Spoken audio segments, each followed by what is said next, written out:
जो होती हैं इंटरनेशनल फ़्लाइट्स में क्या होता है कि जब ख़ास तौर पर जब यूरोप की तरफ जब कोई फ़्लाइट जो है वो जाती है तो उसको ना बहुत हाई ऑल्टीट्यूड पर उड़ना पड़ता है।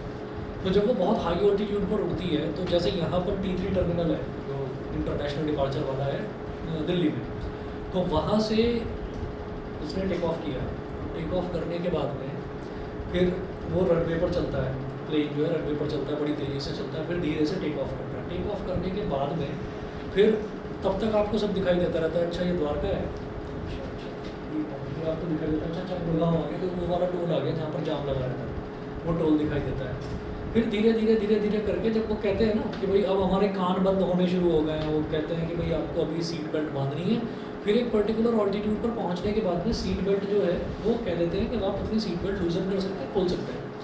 तो जब वो उड़ता जाता है उड़ता जाता है उड़ता जाता है, हमारे कान बंद होते चले जाते हैं। उस टाइम पर होता क्या है कि हमको फिर दिखाई देने लगता है कि ये इतनी बड़ी गाड़ी थी, छोटी छोटी छोटी छोटी छोटी होती चली गई, फिर हमको ना गाड़ियाँ ऐसी ऐसी इतनी इतनी दिखाई देनी शुरू हो जाती हैं। फिर जब हम ऊपर जाते हैं, अभी जो हमारे स्टेट्स हैं, हमारे स्टेट्स की बाउंड्रीज़ जो है जैसा हमको नक्शे में दिखाई देता है उस तरीके से बाउंड्रीज़ डिफाइंड नहीं है, ठीक है। जो चाइना है, चाइना के अंदर जो स्टेट्स हैं वहाँ पर स्टेट्स की बाउंड्रीज़ हैं। फॉर एग्जांपल अगर मेरे को यूपी से दिल्ली के अंदर जाना है तो क्या यहाँ पर बाउंड्री है? कोई बाउंड्री नहीं है। यहाँ पर बस इतना है कि एक पुलिस वाला खड़ा होगा, वो भी शायद कोने में मोबाइल पर बात कर रहा होगा, है ना। एक वो दिल्ली पुलिस वाला वो बैरियर लगा रखा होगा जिस पर कोई लात मार दे तो भी गिर जाएगा, है ना। तो बॉर्डर के नाम पर कुछ है नहीं स्टेट्स के अंदर। हाँ, जब हम कंट्री की बात करते हैं तो अगर रात के टाइम पर कभी इंटरनेशनल फ्लाइट में गए हों या जाने का कभी मौका मिले तो आप ये देखना कि इंडिया का जो बॉर्डर है पूरा, वो बॉर्डर पूरा आपको लाइट से जगमगाता हुआ दिखाई देगा और आपको दिखाई दे जाएगा कि अच्छा ये बॉर्डर है, इस तरफ पाकिस्तान है, इस तरफ चाइना है, वो आपको दिखाई दे जाएगा। पूरे पर लाइटिंग रहती है। अच्छा, तो वो आपको कब दिखाई देगा? इंडिया तो बहुत बड़ा है, तो आपको एकदम से दिखाई दे जाएगा क्या? भाई वो तब दिखाई देगा जब आप बहुत अच्छे खासे ऑल्टीट्यूड पर, बहुत हाइट पर होंगे। और उस हाइट पर जो रात की फ़्लाइट्स होती है उसमें कई लोग होते हैं, उनका झगड़ा तक हो जाता है। कुछ छोटे बच्चे भी होते हैं, वो भी कह देते हैं मेरे को खिड़की पर जाना है, मेरे को चाँद देखना है। तो चाँद जो है वो जो यहाँ से इतना सा दिखाई देता है, वो चाँद थोड़ा बड़ा दिखाई देने लगता है। तो वो देखने का बड़ा फ़न होता है। मैंने फ़ोटो खींची उसके साथ में फ़ोटो खींच के सेल्फी भी ले लेते हैं, हालांकि आती ही सेल्फी, वो शीशे पर रिफ्लेक्ट हो जाता है, ठीक है। और अगर कोई ऑप्शन होता ना कि खिड़की से बाहर लटकने का, तो जनता लटक भी जाती है सेल्फी के चक्कर में, ठीक है। पर वो नहीं है। खैर, तो जो देखते हैं उन्होंने देखा है चाँद भी तारे भी थोड़े बड़े दिखाई देते हैं, तो ऐसा है। मैंने चाँद और तारे तो नहीं देखे, पर हाँ इंडिया का बॉर्डर जरूर देखा। हाँ, फ्लाइट से देखा। और कहाँ से देखा? क्या चीज़? मेरे को तब किसी ने बताया ही नहीं था ये। नज़र नहीं गई, नज़र बस इंडिया का बॉर्डर देखने पर, क्योंकि उस टाइम तो गुस्सा था बस पाकिस्तान के ऊपर के बम फोड़ दो बस। हाँ, इंटरनेशनल ट्रैवल करा था ना मैंने, बहुत पहले करा था, 2008 में करा था मैं। स्विट्ज़रलैंड और फिनलैंड अलग। नहीं महंगा नहीं, मेरे को तो स्पॉन्सर करा गया था, मैं तो कॉलेज की तरफ से गया था। मतलब मेरी जो यूनिवर्सिटी, मैंने जो MBA करा था तो वो मेरी उससे है डेनमार्क यूनिवर्सिटी से। तो उसमें हमारी जो 2 क्लासेस चली थी, 3 हफ्ते की क्लासेस हमारी चली थी स्विट्ज़रलैंड में। स्विट्ज़रलैंड की कैपिटल क्या है? हाँ, बर्न, स्विट्ज़रलैंड की कैपिटल लोग जनरली जिनीवा या ज़ूरिक समझते हैं क्योंकि वो उसके बड़े फेमस सिटीज़ हैं। तो बर्न यूनिवर्सिटी में लेकर गए थे, और जैसे हमारी कैपिटल है ना दिल्ली, तो यहाँ पर इतनी भीड़ भाड़ शोर शराबा इतना सब रहता है, आदमी दिल्ली के नाम से घबरा जाता है कि दिल्ली जाते भाई वापस आ जाए, है ना, अपना घर ही ठीक था। तो वहाँ पर ऐसा नहीं है, वहाँ बड़ी शांति है एकदम, मतलब शांत सा लगेगा। कुछ लोग घूम रहे हैं, बहुत अच्छा है। और रोड भी साफ़ सुथरी है। वो तो खैर भगवान की कृपा है कि रोड तो साफ़ है। वो क्या है कि हर 2 दिन या 3 दिन में हल्की सी बारिश हो जाती है, और ड्रेनेज सिस्टम अच्छा है। ऐसा नहीं कि बारिश हो रही है तो पानी भर गया, उसमें तैर रही हैं गाड़ियाँ, है ना, वो बुरा हाल नहीं होता। तो वो वाली चीज़ है। तो खैर छोड़िए उसको। हम मैं ये कह रहा हूँ कि जब हम बात करते हैं कि ऊपर से जब लाइट आ रही है तो वो लाइट जो है ना वो अलग अलग एटमॉस्फेयर के अलग अलग लेयर से होके आ रही है। एटमॉस्फेयर की अलग अलग लेयर क्या है कि एक लेयर क्या है, ऊपर से जब लाइट आनी शुरू हुई मून से या स्टार से, मैं ट्विंकलिंग ऑफ स्टार पर ही आ रहा हूँ। तो जब मून से या स्टार से लाइट आनी शुरू हुई तो वो जो लाइट आई उसने शुरुआत में देखा कि अरे भाई यहाँ पर तो वाटर ड्रॉपलेट्स बहुत ज़्यादा है, तो वाटर ड्रॉपलेट्स बहुत ज़्यादा है तो थोड़ा डेंस हो गया एटमॉस्फेयर, घना हो गया, ठीक है। तो रिफ्रैक्शन थोड़ा सा ज़्यादा हो गया वहाँ पर। फिर देखा कि अब यहाँ पर वाटर ड्रॉपलेट्स हैं ही नहीं, है ना, तो खुला है, तो वहाँ पर मतलब रेयर एटमॉस्फेयर हो गया। तो वहाँ पर बड़े आराम से लाइट रे ट्रैवल कर रही है। फिर उसके बाद देखा कि अरे क्लाउड आ गया तो बहुत घना है, तो इसका मतलब डेंसिटी ज़्यादा है, तो बहुत ज़्यादा डेंसर है एटमॉस्फेयर, तो और ज़्यादा रिफ्लेक्शन हो गया। फिर देखा कि फिर डस्ट पार्टिकल्स हैं एटमॉस्फेयर में, फिर देखा कि कुछ और है। तो एटमॉस्फेयर की अलग अलग लेयर्स की जो डेंसिटीज़ हैं वो अलग अलग होती हैं। उन डेंसिटीज़ को हम ऑप्टिकल डेंसिटीज़ बोल देते हैं। तो एक डेंसिटी पर लाइट रे ऐसे मुड़ गई, एक डेंसिटी पर ऐसे मुड़ गई, एक पर ऐसे मुड़ गई, एक पर ऐसे मुड़ गई, तो लाइट रे सीधी नहीं आती, टेढ़ी मेढ़ी होकर आती है ना। अब जब वो टेढ़ी मेढ़ी होकर आ रही है तो इसका मतलब क्या है कि वही हम ग्राउंड में, अंधेरे ग्राउंड में खड़े हैं, टॉर्च लेकर खड़े हुए, अब हम टॉर्च को ऐसे ऐसे हिला रहे हैं या ऐसे ऐसे हिला रहे हैं।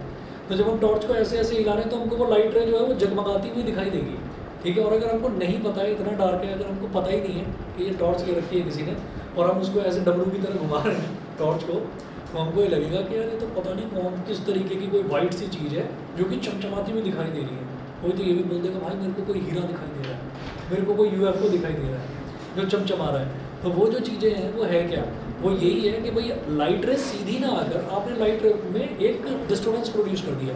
तो जब वो डिस्टर्बेंस प्रोड्यूस कर दिया तो लाइट रे ऐसे ऐसे ऐसे ऐसे मूव करती हुई जब दिखाई देगी तो तारे भी कैसे दिखाई देंगे, टिमटिमाते हुए, ट्विंकलिंग स्टार्स। और ट्विंकलिंग स्टार्स का मेन रीज़न यही है, उसमें कितनी भी कहानी लिख देना, बस एटमॉस्फेरिक रिफ्रैक्शन लिखना मत भूल जाना। एटमॉस्फेरिक रिफ्रैक्शन ये बड़ा इंपॉर्टेंट शब्द है। तो ट्विंकलिंग ऑफ स्टार्स, क्वेश्चन यही बनता है, why do stars twinkle at night. हाँ,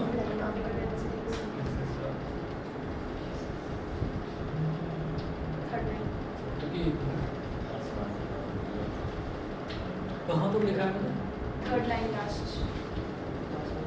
ऑप्टिकल डेंसिटीज। अच्छा ये पूछ रहे हो ऑप्टिकल डेंसिटी। ऑप्टिकल डेंसिटी वही है कि जहाँ पर लाइट, जहाँ पर आप समझिए कि एटमॉस्फेयर बहुत रेयर है, खुला है, तो उसको मैं बोल दूंगा रेयर है। जहाँ पर मैं ये कहूँगा कि क्लाउड आ गया या पानी वानी आ गया तो वहाँ पर बहुत डेंसर है।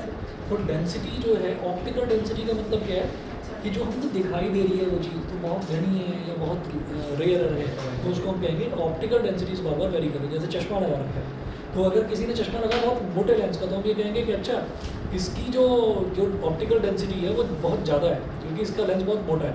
किसी का लेंस बहुत पतला है तो हम ये कहेंगे कि इसकी ऑप्टिकल डेंसिटी बहुत कम है। ये होता है। हमारा चश्मा मुझे ऐसा लगता है गांधी जी जैसा है ना, परफेक्ट सर्कल तो नहीं है लेकिन काफ़ी हद तक।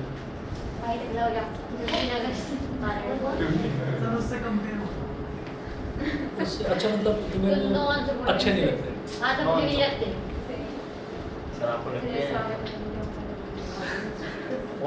तो अलग अलग तरीके के लिटरेचर्स पढ़े हैं, दो अलग अलग तरीके के लिटरेचर्स पढ़े हैं। एक जो बचपन में पढ़ा था, जो स्कूलों में पढ़ा था, और एक लिटरेचर जो आजकल पढ़ते हैं तो ऐसा लगता है कि जो हमें बचपन में पढ़ाया गया वो गलत ही था।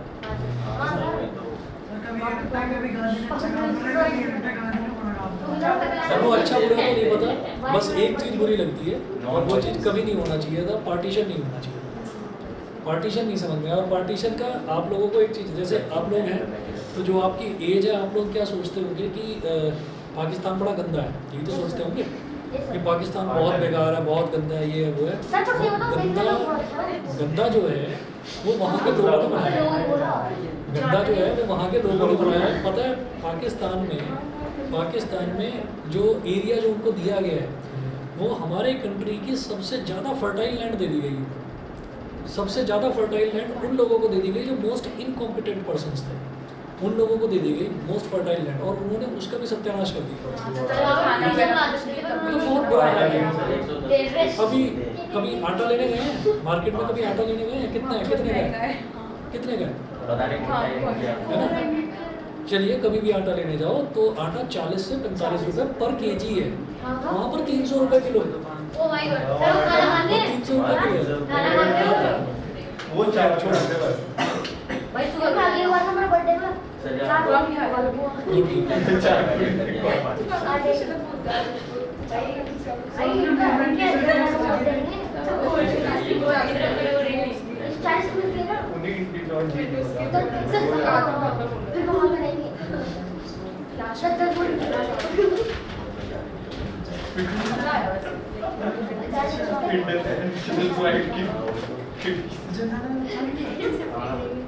नहीं,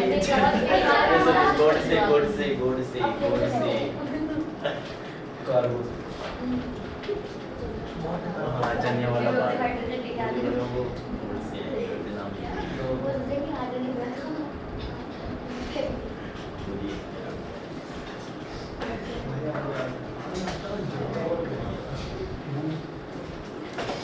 अच्छा, जैसे आप कभी भी कोई लिटरेचर पढ़ते हैं अपनी पढ़ाई के अलावा, सरदार उधम सिंह के बारे में हाँ पढ़ते सर, हैं? मैं जनरल डायर को मारा था। और कैसे मारा था ये पता है? हैं? कैसे मारा था ये हाँ पता सर है? पता है। सर कोर्ट में गोली मार देती थी। जैसे कोर्ट में नहीं। वो कहते हैं ना, मतलब जैसे कहते हैं ना कि आपने लाइफ में, जैसे हर बच्चे का कुछ ना कुछ लक्ष्य होता है। वो बच्चा था, हाँ सर बहुत छोटा बच्चा मैंने था, पहले पता चल और गया उसने था। अपनी लाइफ में जो लाशें होती है ना, लाशों के नीचे दबा रह गया था, ठीक है। और कुएं में सब लोगों ने अपनी मतलब जान बचाई, इतना मारा लोगों को। आपने अमृतसर अगर गए तो गोलियों के निशान है वहाँ पर दीवारों में, जलियांवाला बाग में, वहीं है, गोल्डन टेम्पल के पास ही है। तो आगे देखो कितना छोटा था, आप लोग तो बहुत बड़े हैं, वो काफ़ी छोटा था, आई थिंक ऐसे ही होगा शायद, मुश्किल से 8 या 10 साल का। और उसने तभी ये डिसाइड कर लिया था कि मेरे को इसको मारना है। और फिर उसके लिए कैसे मारेगा भाई, छोटे से गांव का लड़का है, वो कैसे मारेगा भाई उसको। तो उसने पढ़ाई लिखाई करी, और पढ़ाई लिखाई कर करके स्कॉलरशिप हासिल करता गया। स्कॉलरशिप पर लंदन गया, और लंदन जाकर टारगेट नहीं बोला अपना कि करना क्या है, उसको मार के ही दम दिया। तो मतलब वो इंस्पायरिंग स्टोरी है। मूवी है कौन सी है? नाम क्या है? सरदार उधम सिंह नाम है। सरदार उधम मैंने पता ही नहीं है। मूवी के नाम पर बड़े दिमाग एकदम से, दिमाग के करंट एकदम। चलिए छोड़िए। सर मुझे पता ऑप्टिकल लेंस का है। भाई ऑप्टिकल लेंस तो सबको पता है यार। ऑप्टिकल लेंस भाई कहाँ पर ले हाँ बेटा, जरा ये नोट कर लीजिए, नोट कर लो। तुम्हारा भी फ़ोन में आजकल बहुत ध्यान नहीं देख रहा हूँ। सर इसका तुम्हारा मैं तो फोन हैक रखा हैक करके ऐसे होता है। अच्छा चलो मुझे दे दो भाई, इसका हैक वाला फ़ोन रखा है। रखा है। अरे सर रखा रखा कोई बात नहीं, आगे रखिए। यहाँ रख लेते हैं इसको। किलर गेमर स्टार्स भाई।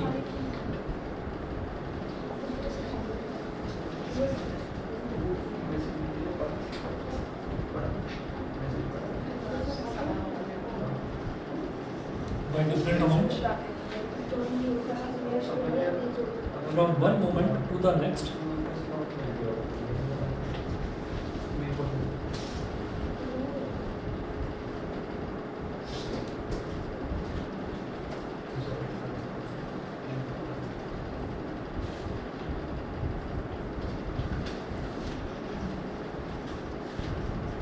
When the atmosphere reflects more star light towards us,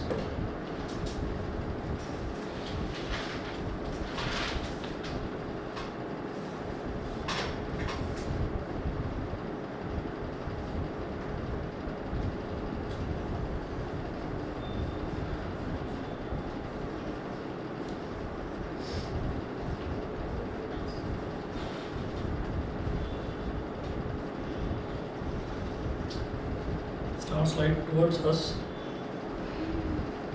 the star appears to be bright.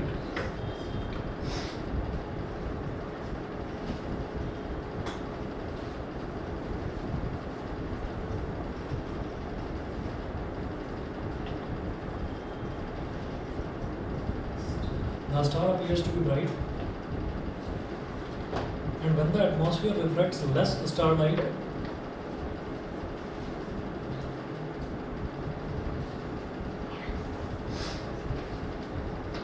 and when the star, and when the atmosphere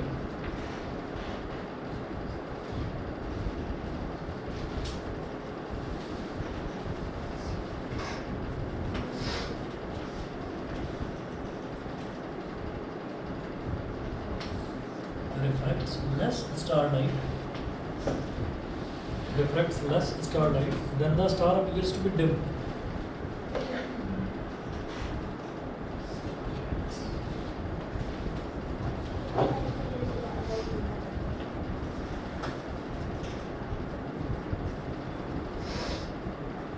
Appears to be dim. Full stop.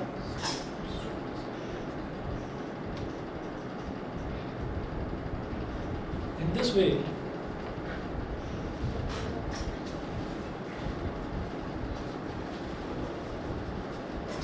this way,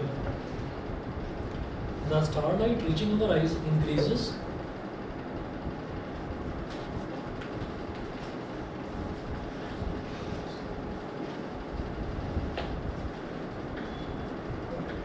Starlight reaching our eyes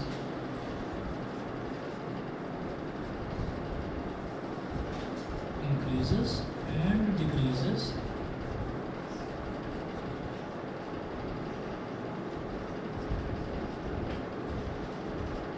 continuously, increases and decreases continuously due to atmospheric refraction.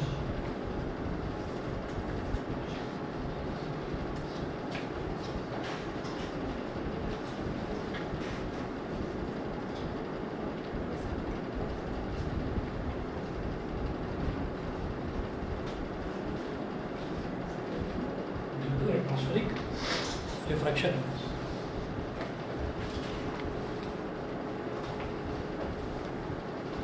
And the star appears to twinkle at night.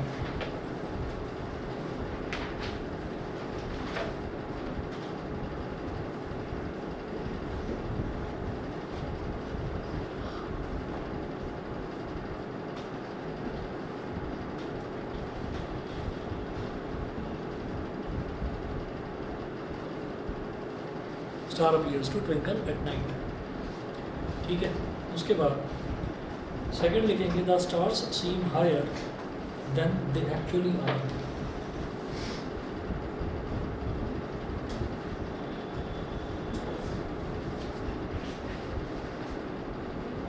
The star seems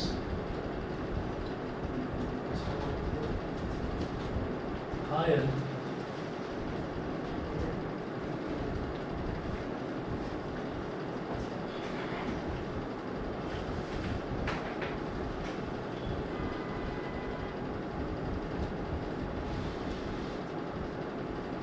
star seems higher than they actually are. Stars जितने ऊंचे होते हैं, जितनी height पर होते हैं, उससे ज़्यादा ऊंचे लगते हैं. क्या? जितने ऊंचे होते हैं उससे ज़्यादा ऊंचे लगते हैं स्टार्स. एक्चुअल में होते नहीं हैं उतने ऊंचे. लगता है ऐसे जैसे बहुत ज़्यादा ऊंचे हैं, लेकिन उतने ऊंचे होते नहीं. ठीक, अच्छा जी. तो अच्छा, ये वाला तो समझ में आ गया होगा कि जब लाइट रेज अलग अलग एटमॉस्फेयर के अलग अलग लेयर पर आती हैं, तो हर लेयर की डेंसिटी, ऑप्टिकल डेंसिटी अलग अलग होती है. तो वो कहीं ज़्यादा रिफ्रैक्ट होती है, कहीं कम रिफ्रैक्ट होती है. तो इस तरह से जो लाइट रेज है वो रिफ्रैक्ट होती हुई मल्टीपल रिफ्लेक्शन होते रहते हैं, होता रहता है, तो हमारी आंखों तक पहुंचती है. तो इस वजह से जो स्टार लाइट है वो हमको ट्विंकल दिखाई देती है, ट्विंकल होती हुई दिखाई देती है. ठीक है भाई, क्लियर है? शशांक क्लियर है यहाँ तक? तो गेम खेला है आज ही. ठीक है. अब उसके बाद नोट करेंगे the stars seem higher than they actually are. तो अब आप क्या करेंगे यहाँ पर,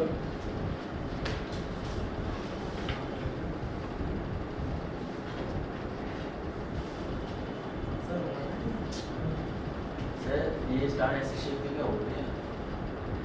बना दिए बहुत बड़े होते हैं. भाई ये स्टार अगर तुम कॉपी में मिलेगा तो बहुत खुश होएगा. तुमने बोला क्या?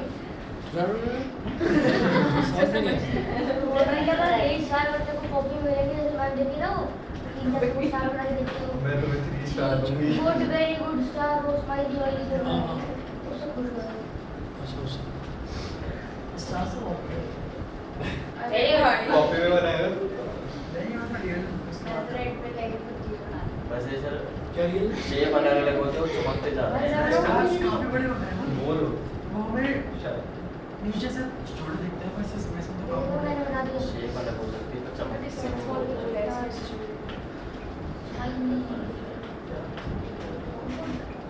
Actual position of star. Debate कुछ बात नहीं. स्टार्स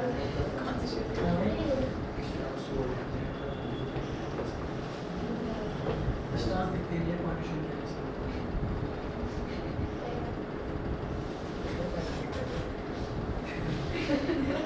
लकी पढ़ने हैं हमें. Sir I wish you ma'am के सिग्नेचर.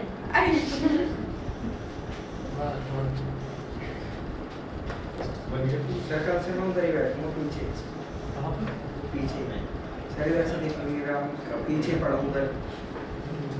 तो यहाँ बनाऊंगा अनन्या की या इसकी सर इधर से बहुत अच्छे से दिखाई देता है यहाँ से। सर, इस वाली रोज सर नहीं बिठाना, हम बैठते हैं। इससे पीछे वाली row पे, हाँ।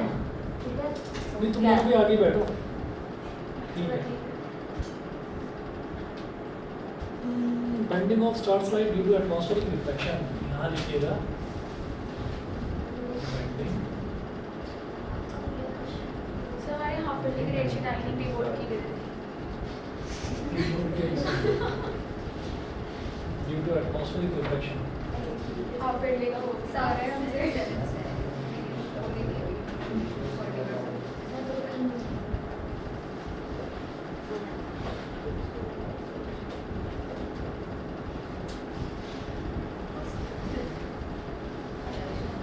मेरा तो एक और एग्जाम रह रहा है हमारी।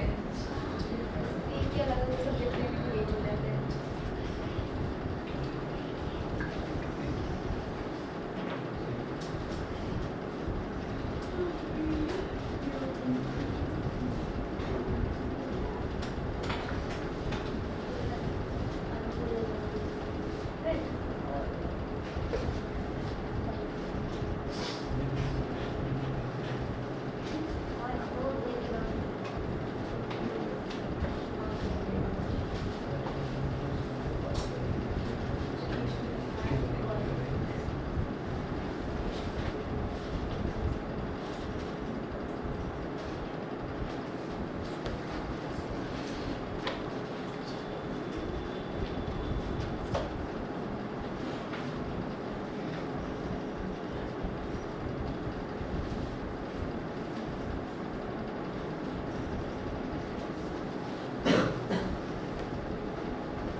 देखिए होता क्या है कि एक्चुअल पोजीशन तो स्टार की ही है, स्टार की एक्चुअल पोजीशन तो ये है।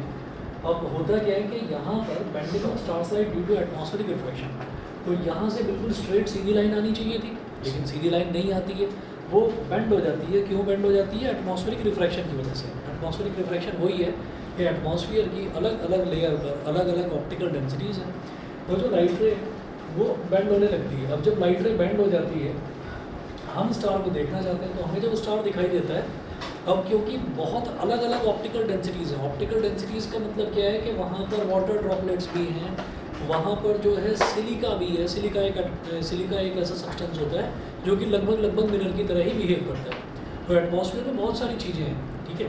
अब आप ये कहेंगे कि वो चीज़ें आगे नीचे क्यों नहीं गिर जाती, तो अगेन वही है कि उनका वेट इतना कम होता है कि इस वजह से वो नीचे ग्रेविटेशनल पुल की वजह से, फोर्स ऑफ ग्रेविटेशन पर काम नहीं कर पाती, तो वो एटमॉस्फेयर में फ्लोट करती है।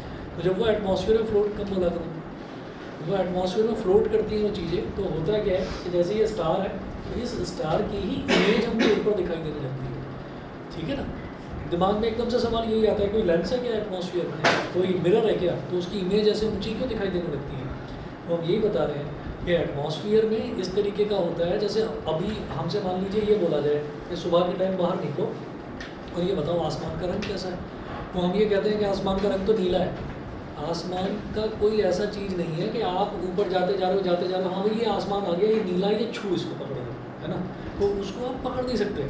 क्या है कि वो जो रंग है ना, आसमान का जो रंग नीला दिखाई देता है, आसमान का कोई कलर नहीं है, वो हॉलो है, वो बिल्कुल खुला हुआ है, कहाँ तक है वो कुछ नहीं पता, उसकी कितनी हाइट है वो कुछ नहीं पता, इन्फिनिटी, तो वो कुछ नहीं पता।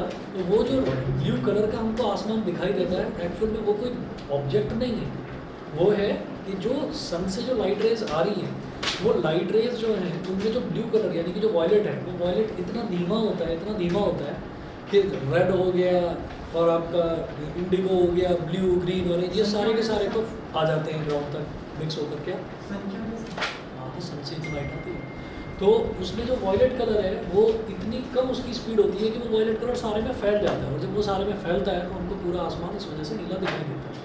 तो जो है आसमान जो है वो एक एम्प्टी स्पेस है, तो एम्प्टी स्पेस है, और उस एम्प्टी स्पेस में भी बहुत अलग अलग तरीके के मटेरियल्स हैं। सिलिका है, कहीं पर वाटर ड्रॉपलेट्स है, कहीं पर क्लाउड्स हैं, तो वो सब भी कहीं ना कहीं चीज़ों को रिफ्लेक्ट करते हैं। रिफ्लेक्ट करेंगे तो इमेज जरूर बनेगी, तो इस वजह से ये इमेज बन रही है। मन में ये मत रखना कि इमेज सिर्फ लेंस से बनती है या सिर्फ मिरर से बनती है, तो अलग अलग ऑप्टिकल डेंसिटी किसी चीज़ की होगी उसमें भी बनेगी। अरे पानी है, पानी पर भी इमेज बनती है, तो वहाँ पर दिखाई देगी। तो स्टार इस वजह से हमको थोड़ा सा ऊंचा दिखाई देने लगता है, क्योंकि हम तो टेढ़ी मेढ़ी चीज़ें देख ही नहीं पाते।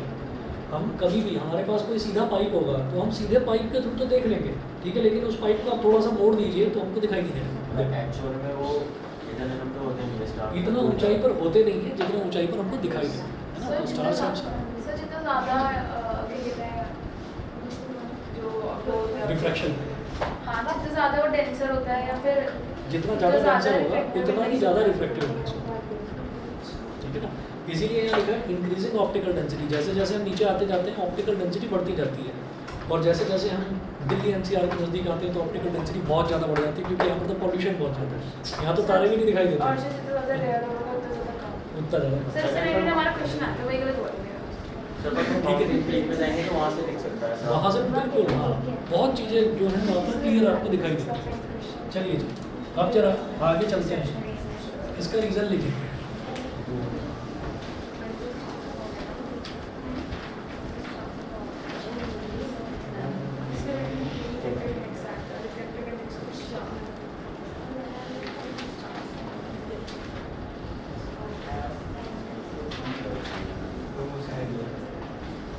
नोट कीजिएगा, light from a star is refracted और bend.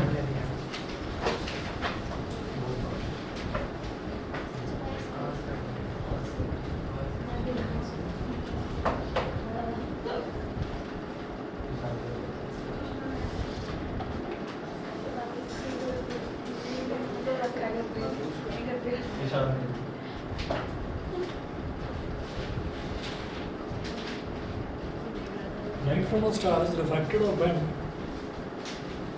as it leaves space.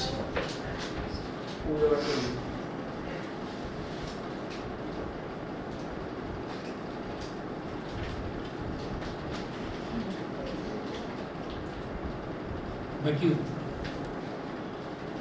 and enters the Earth's atmosphere.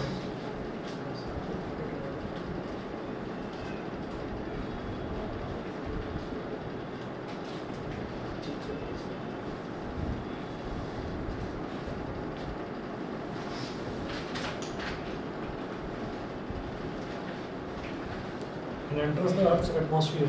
Full stop. Air higher up in the sky is rarer.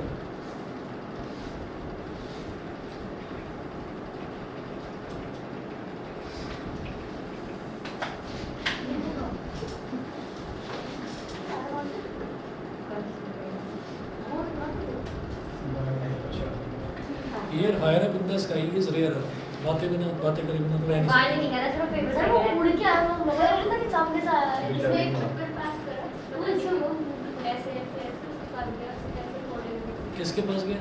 मेरे पास पता नहीं सर, वहाँ से पेपर आ रहे हैं यहाँ मैं तो थियोरी में दूंगा स्टार्टिंग। हमारे ना तीनों के पेरेंट्स से बात करनी पड़ेगी। अच्छा सर मेरे भी, सर मेरे की मैं शांति से बैठा तो उधर से पेपर आया खुद। सर तीसरा जगह है।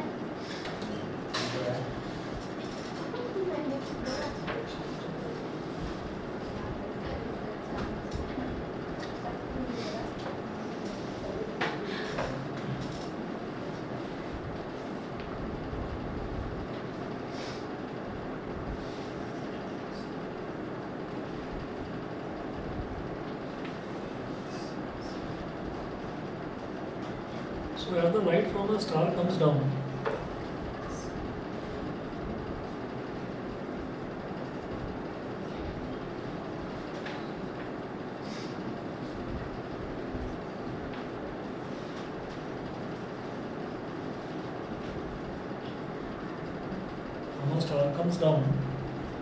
the dense air bends the light more.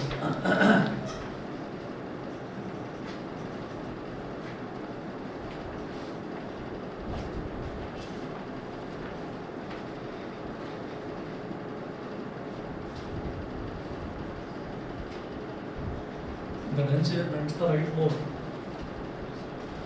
Full stop. Due to this, the star appears to be at a higher position. Due to this refraction of star's light, due to this refraction of star's light,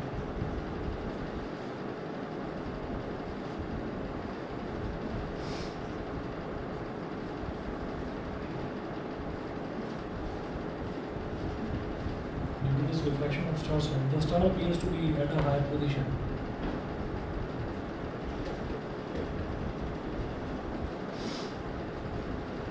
Appears to be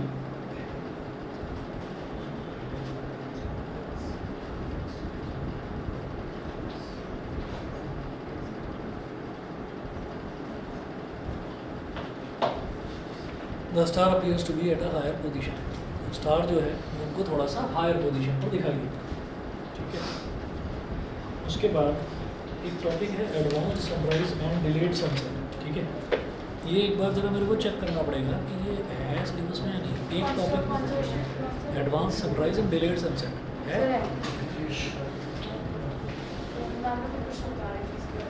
एक सन से related एक दूसरा भी है, वो why do suns appears red, वो नहीं है, इन द मॉर्निंग वो नहीं है सर है।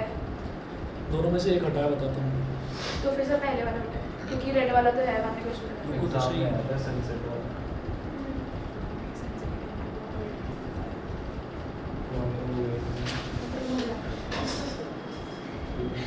अरे नहीं क्या होता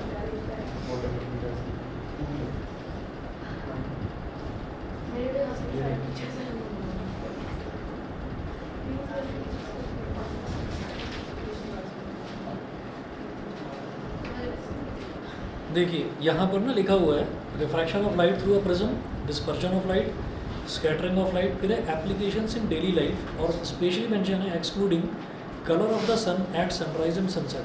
तो वो कलर वाला बिल्कुल छोड़ देना, बता देना सिलेबस है हमारे पास। ये excluding colour of the sun at sunrise and sunset, तो ये वाला तो है एडवांस सनराइज और डिलेड सनसेट। सर मैं आपने जो वाला क्वेश्चन कराया था बता देना उनको भी मैंने लिखा हुआ है साफ साफ। Why the sun appears red at sunrise and sunset, आप कहेंगे तो मैं करा दूंगा, है ना। 10 मिनट लगेंगे इस टॉपिक को भी करने में, लेकिन स्पेशली मेंशन है सिलेबस में नहीं। कभी एक बार मैं आपसे करवा पूछूं दो, कभी आप नहीं आया भाई हो सकता है आपके स्कूल में करवाया जाए तो स्कूल के एग्जाम में हो सकता है पूछ लिया जाए, बोर्ड में तो नहीं आने वाला। सर वैसे मैं स्कूल से एक्स्ट्रा देने में बहुत अच्छा था। ठीक है, चलिए थर्ड देखिएगा advance sunrise.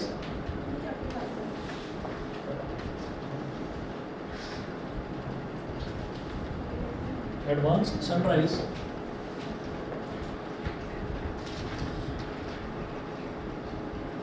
And delayed sunset.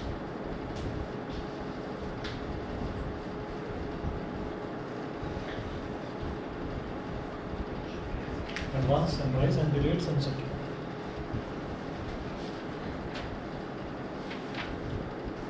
लिखिएगा when the sun is slightly below the horizon, horizon जानते हैं, horizon क्षितिज बोलते हैं उसको हिंदी में। horizon का मतलब क्या होता है कि जैसे मान लीजिए हम समंदर के किनारे पर खड़े हुए हैं, ठीक है, तो समंदर का जो अंत है वो भी हम खुली आंखों से कुछ ज़्यादा दूर तक, जहाँ तक भी हमारी नज़र जाती है, तो हमको ये दिखाई देता है कि बहुत दूर जाकर कहीं आसमान और समंदर दोनों के दोनों मिल रहे हैं, ठीक है। वो एक्चुअली ऐसे मिलता हुआ क्यों दिखाई देता है, क्योंकि जो आसमान है, आसमान हम क्योंकि ग्राउंड पर यहाँ पर जहाँ पर रह रहे हैं, यहाँ पर प्लेन ग्राउंड्स हैं जहाँ पर हम रह रहे हैं, तो यहाँ पर आप ये देखिए जो प्लेन रीजन है, क्या अगर मैं पूछता नहीं तो तुम ये बोलते ही रहते, थोड़ा सा धीरे धीरे। हाँ, वैसे तुम्हारी आवाज़ बड़ी तेज निकलती है। तो जो हम प्लेन रीजन में रह रहे हैं, तो प्लेन रीजन में जब हम आसमान को देखते हैं, हमें आसमान भी बिल्कुल प्लेन दिखाई देता है। अब मान लीजिए हम समंदर के किनारे खड़े हुए हैं, तो हमें ये दिखता है कि दूर जाकर आसमान जो है वो मिल रहा है पानी से, ऐसा लगता है खुद। तो है क्या, ये जो ग्राउंड है, जो अर्थ है, वो अर्थ भी बिल्कुल सीधी जो है प्लेन नहीं है। वो अर्थ भी क्या है कि बहुत दूर जाकर अर्थ भी थोड़ा सा घूमती है, तभी तो वो एक बड़ा सा स्फीयर है, अर्थ एक बड़ा सा स्फीयर है। तो इसी तरह से जब समंदर के पानी की कोई लिमिट नहीं है, तो दूर दूर तक हम देखते हैं तो हमको वही दिखाई देता है। हाँ, दूर हमको दिखाई देता है कि आसमान वहाँ मिल रहा है। तो एक्चुअल में है क्या कि जो सन है, आसमान ऐसे जा रहा है और पानी भी ऐसे चला जाता है आगे जाके। तो जब पानी ऐसे चला गया तो इसका मतलब क्या है कि हमको जो सन है वो सन उसके नीचे से निकल कर आता है, समझ गए। मान लीजिए ये अर्थ है,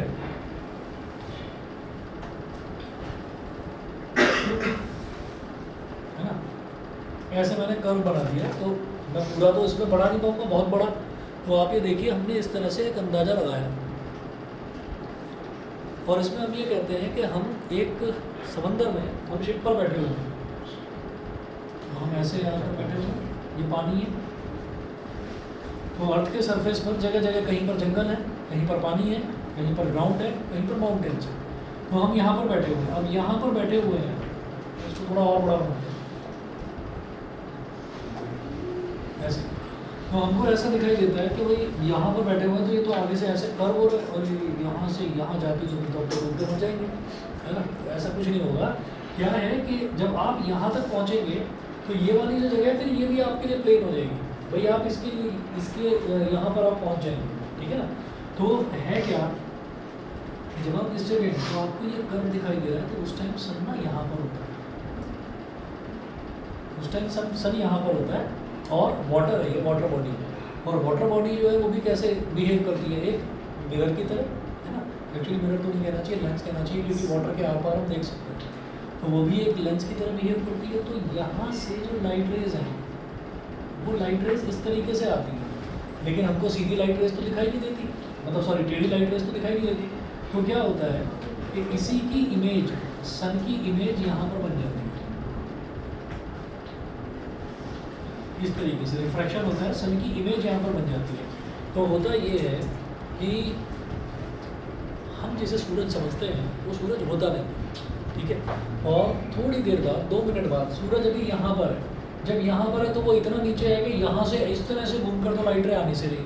तो यहाँ से जब ऐसे घूमकर आ रही है लाइट रे, तो उसका जो रिफ्रैक्शन है, उसकी जो इमेज है, वो इमेज हमको यहाँ पर बनती हुई दिखाई दे रही है, ठीक है, आसमान में दिखाई दे रही है।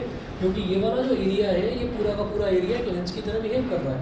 क्यों बिहेव कर रहा है? क्योंकि हम इतनी दूर हैं तो हमें यहाँ से ये समुद्र का पानी और आसमान दोनों के दोनों मिलते हुए दिखाई दे रहे हैं। हॉराइजन बोलते हैं उस जगह को। तो धीरे धीरे धीरे धीरे सन ऐसे ऊपर आ रहा है। अर्थ जो है, अर्थ भी ऐसे ऐसे ऐसे ऐसे घूमती है। तो अर्थ पूरा एक रोटेशन अपना कंप्लीट कर लेती है। कितनी देर लगती है उसको? 24 घंटे, है ना। 24 घंटे में पूरा वो कंप्लीट कर लेती है। तभी तो 24 घंटे के बाद दोबारा से रात हो जाती है। अभी अगर मान लीजिए सुबह है तो 24 घंटे के बाद दोबारा से सुबह हो जाती है, इसीलिए क्योंकि अर्थ पूरा घूमती है, ठीक है। तो अब आप ये देखिएगा कि थोड़ा अर्थ घूम रही है और जो सन है, सन भी ऊपर की तरफ आ रहा है। तो इसका मतलब क्या है, 2 मिनट बाद ये जो सन है ये एक्चुअल में इस पोजीशन पर पहुंचता है। तो शुरुआत में जो हमको दिखाई देती है चीज़, वो सन नहीं दिखाई देता, वो सन की इमेज दिखाई देती है। और इसी तरह से जब ढलने वाला होता है सूरज, तब क्या होता है कि सूरज जो है वो ढल जाता है। तो ढल के सूरज यहाँ पहुँच गया, तो तब भी सूरज की जो इमेज है वो हमको यहाँ दिखाई देती रहती है। उस इमेज की वजह से रोशनी होती रहती है। आप सोचिएगा कि कमरा है, कमरे में बिल्कुल अंधेरा है और आपने कमरे के दूसरी तरफ सूरज निकला हुआ है और आपने छोटा सा एक होल खोल दिया, रूम के अंदर एक छोटा सा होल खोल दिया। और आप ये कहेंगे कि हम होल से कैसी रोशनी आएगी? तो हम ये कहेंगे कि होल से उतनी ही, जो जैसे मान लीजिए इतना बड़ा होल है, तो उतने ही होल के शेप की एक रोशनी हमारे पास, एक स्ट्रिप या एक बीम ऑफ लाइट आती हुई नजर आएगी। हम इस रोशनी को बढ़ाना चाहते हैं तो हम क्या करेंगे, हम सामने मिरर लगा देंगे। मिरर लगाने से क्या होगा, वो रोशनी उस पर पड़ेगी और रिफ्लेक्ट होकर पूरे रूम के अंदर फैल जाएगी। तो ये तरीका होता है। आपने बड़े बड़े शोरूम्स हैं, बड़े बड़े शोरूम्स में ऐसे ही थोड़ी होता है कि शीशे लगा रखे हैं। कुछ ऐसी जगह पर भी है कि वहाँ पर तो कोई खड़ा होकर अपने आप को देख भी नहीं सकता, तो यहाँ पर शीशा क्यों लगा रखा है? वो शीशा लगाया ही इस वजह से है कि हमने 4 ट्यूबलाइट्स जलाई हैं। उन 4 ट्यूबलाइट्स की जो रोशनी है वो रिफ्लेक्ट होकर 8 ट्यूबलाइट्स के बराबर हो जाए और कपड़े चमचमाते हुए दिखाई दें। तो बड़े बड़े जो शोरूम्स होते हैं, बड़े बड़े शोरूम्स में शीशे इसीलिए लगाए जाते हैं ताकि वहाँ पर रोशनी आपको ज़्यादा फैली हुई नजर आए। तो आप ये देखिएगा कि इसी वजह से जो सनराइज़ और सनसेट का जो टोटल टाइम है वो बढ़ जाता है 4 मिनट, ठीक है। चलिए जी, फिर आज इतना ही कर लीजिए, बाकी लिखवाता हूँ नेक्स्ट क्लास में, ठीक है।